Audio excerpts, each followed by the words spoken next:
A recent court ruling could reshape U.S. trade policies. A federal court has just blocked President Donald Trump from imposing extensive tariffs on imports, raising questions about his economic strategy. This dramatic decision comes from the U.S. Court of International Trade. A three-judge panel determined that Trump's Liberation Day tariffs exceeded his executive authority. This verdict casts doubt on Trump's attempts to manipulate global trade in favor of the U.S. and could have serious repercussions for financial markets. All the details are coming up next. Just another quick call to action. We can't continue to bring you the most impactful and breaking news stories without support. We greatly appreciate your engagement with our channel, and to make it the best experience and help us grow, please be sure to subscribe, like, comment, and share. Now back to the story. Trump has consistently claimed that these tariffs are crucial for bringing back American jobs and closing budget deficits. However, critics argue these tariffs leave trade strategy at the mercy of presidential whims. White House spokesperson Kush Desai emphasized that trade deficits constitute a national emergency. Without intervention, he claims, many American communities risk suffering further economic harm. Yet, with this ruling, Trump faces significant hurdles to implement his tariff policies without congressional approval. Under the ruling, Trump might still impose temporary import taxes. For example, he can apply a 15% tariff for 150 days on countries where the U.S. runs a large trade deficit.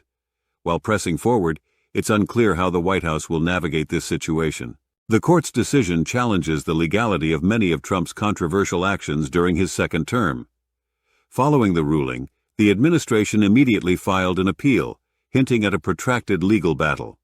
The crux of the ruling rests on the argument that the International Emergency Economic Powers Act does not extend tariff authority to the president.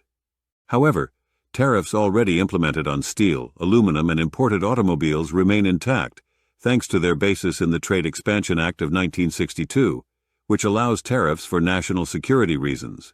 Numerous lawsuits challenge Trump's tariffs. Opponents argue that calling trade deficits a national emergency is unjustifiable, especially when the U.S. has maintained a trade deficit for nearly 5 decades. Tariffs have been a contentious issue. Trump imposed them to mitigate long-standing trade deficits, applying them broadly against nations like Canada, China, and Mexico. His administration argues historical precedence grants him these emergency powers. The ongoing legal conflict is attracting significant attention, particularly from small businesses affected by the tariffs. A notable case involves a wine importer stating that continuing tariffs could jeopardize his company's survival. An array of states, led by Oregon, is rallying against these tariffs, emphasizing that arbitrary trade decisions create uncertainty and economic strain.